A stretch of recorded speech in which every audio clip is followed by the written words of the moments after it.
Hello, my name is Anja Zernik, and I'm going to present you the Arrowhead Tools engineering process of use case 5, which is entitled Support Quick and Reliable Decision Making in the Semiconductor Industry.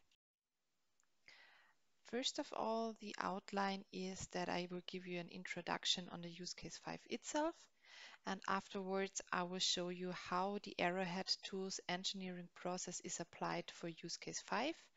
And finally, I will tell you on how the use case matches the work package to objectives.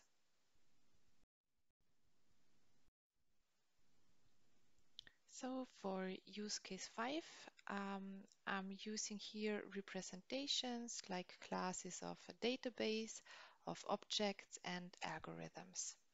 So everything starts with the object wafer. So a wafer is tested by a tester and then generates an output file which is called the wafer test data. And these data can be visualized as so-called wafer maps. Further, this data is also stored in a so-called database. And as a first algorithm here, we do have the so-called TAPEX algorithm, which is using directly these wafer test data. And to ensure that the interoperability between the data and the algorithm is working, we have to take care about appropriate data interfaces. TAPEX itself then generates an output, which is again in form of a data table. And these data can also be visualized with the so-called heat map. And also here we have to take care about the data interface between the TAPEX values, so the data table, and the visualization tool.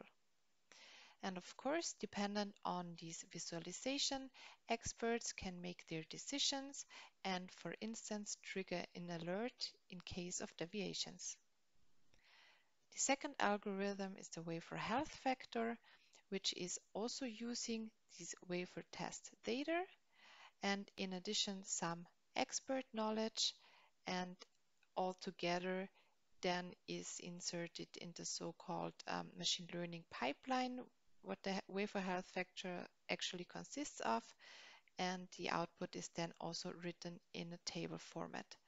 And again, here we do also have a kind of visualization, although basically it's just a value between 0 and 100, where 0 means that the wafer is not healthy and 100% means that the wafer is healthy. And also here we have to take care about data interfaces between the output of the algorithm and the visualization tool. And also here, the expert can then check this value and in case of deviations, trigger an alert. And as a third algorithm here, we do have the digital reference, which is a semantic web representation for special parts of this use case for the semiconductor supply chain. What we see here in addition is the TAPEX toolchain on the upper side of this representation and the toolchain for the wafer health factor on the lower side of this picture. Now I'm going to show you how the Arrowhead Tools engineering process is used for use case 5. Use case 5 has 3 main stakeholders following the Arrowhead Tools engineering process and 2 further stakeholders where the engineering process is unknown to us. Stakeholder 1 is the algorithm developer, so those who are developing the 3 algorithms, TAPEX, wafer health factor, and the digital reference. The second stakeholder is the semiconductor industry, which is the end user of the developed algorithms from stakeholder 1. As a third stakeholder, we have here the Arrowhead framework, which is on the one hand the user of the product from stakeholder 1 and at the same time provider of this service for stakeholder 2. It can be seen as a possible connection between stakeholder 1 and stakeholder 2. Stakeholder 4 and 5, for whom the engineering process is unknown to us, are, for instance, the supplier of semiconductor equipment and related IT infrastructure. Here I want to give you a deeper insight into the Arrowhead tool's engineering process for stakeholder 1, the algorithm developer.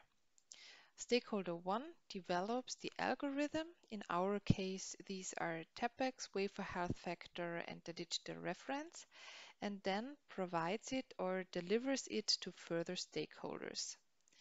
Sticking only to the engineering process from stakeholder 1, this means the following. First of all, requirements are collected. Thinking in the direction of providing a tool for data analytics, this can mean, for instance, to have a sufficient number of data available. Afterwards, the concept is created, which means that dependent on the data type, different methods might be applicable. As a third step, the algorithm itself, the implementation, so to say, is built. Here I inserted a first back loop to the requirements, which have to be constantly checked regarding their fulfillment or, if needed, can be adapted. Then, to make the algorithm applicable to others, graphical user interfaces can be provided. In phase number 5, the application is in a kind of productive usage. In our case, this means that the algorithm is applied to different datasets. Regarding maintenance of such an application, in this case an algorithm, one has to think about needed retraining concepts in case of any influencing environmental changes. Further, also versioning concepts have to be considered here. During the evolution phase, phase 7, improvements of the existing procedure can be made. This includes, for instance, an extended functionality of the algorithm, debugging, but also to consider and integrate first user feedback. Usually, the analysis done in the evolution phase drives an update of the requirements that triggers again all following phases. In the last phase, information on the developed algorithm is documented. This means the purpose, the used data, metadata and structures, tips and tricks, the usage, or simply what it can, what it doesn't can is documented. For instance, in form of a user manual or handbook, which then also supports the end user. Now I want to show you how use case 5 matches the work package 2 objectives. Objective 1, the change from design time to runtime engineering. While the algorithms are designed kind of offline at stakeholder 1, in the course of this project we want to go one step further into the direction of making them a runtime application. This means in concrete terms that stakeholder 1 develops and improves the algorithms. This happens in phase 3 and 7 and delivers the results to the stakeholder 2 and 3, which is happening during phase 4, which means to deploy the algorithm to the users. Objective 2, move from single to integrated multi-stakeholder automation and digitalization. As obviously shown here, there are multiple stakeholders involved in use case 5. As already mentioned, stakeholder 1 are the providers or developers of the algorithms used in use case 5 with the aim to support decision making in the semiconductor industry. Each algorithm developed here has its own requirements, but additionally has to consider also the requirements from stakeholder 2 and stakeholder 3. Stakeholder 2, the semiconductor industry, is the end user of the algorithms.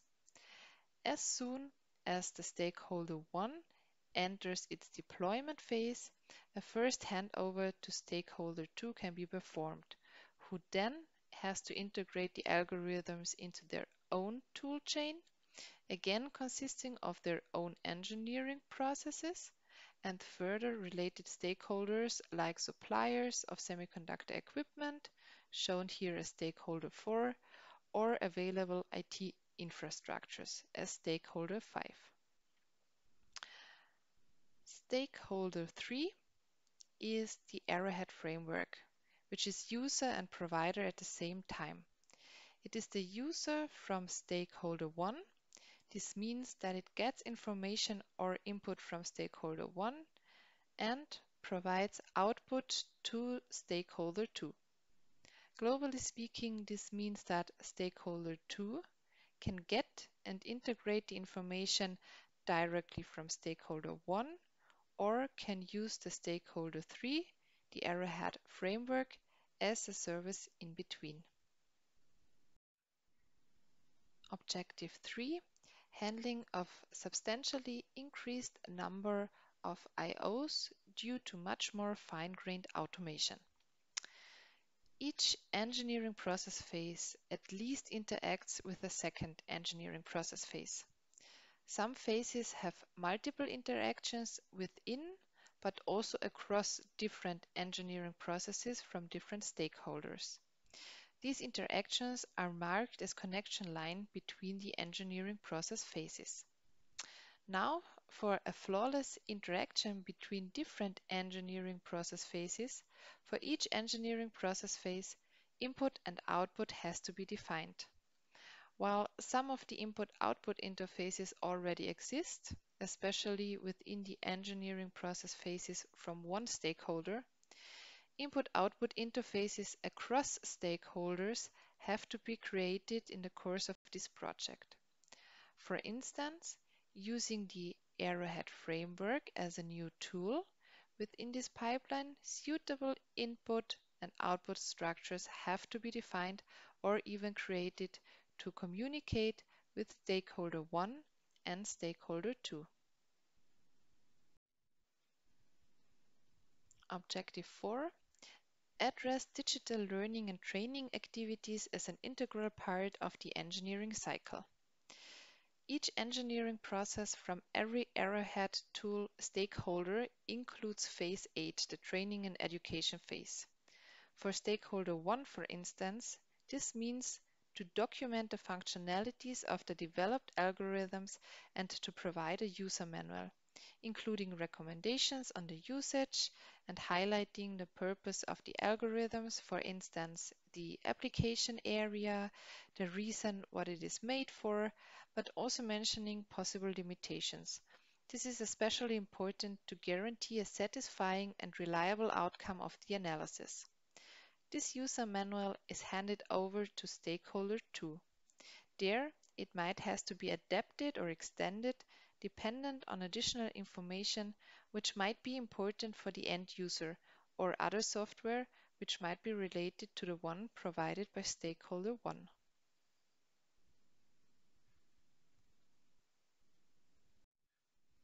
Thank you for your attention.